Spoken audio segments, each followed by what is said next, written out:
Welkom by ons video oor projekkoste en begrotings.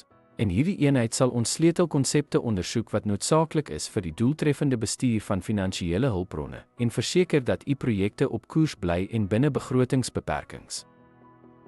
Projekkoste sluit alle finansiële hulpbronne vir 'n projek in, wat direkte koste soos arbeid en materiaal en indirekte koste soos oorhoofse koste dek. Die begroting ken fondse toe om hulpbronne te bestuur en oorbesteding te voorkom.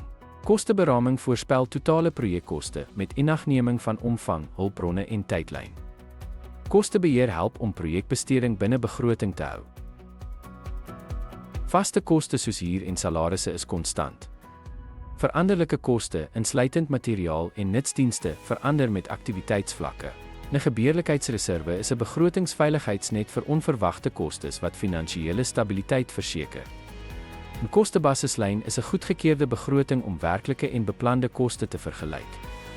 F meet projekprestasie deur beplande waarde, verdiende waarde en werklike koste te vergelyk. Ten slotte is die begrip van projekkoste en begrotings noodsaaklik vir suksesvolle projeklewering. Akkurate kosteberaming, effektiewe begroting en deurlopende kostebeheer help om te verseker dat projekte hul finansiële doelwitte bereik. Dankie vir die kyk.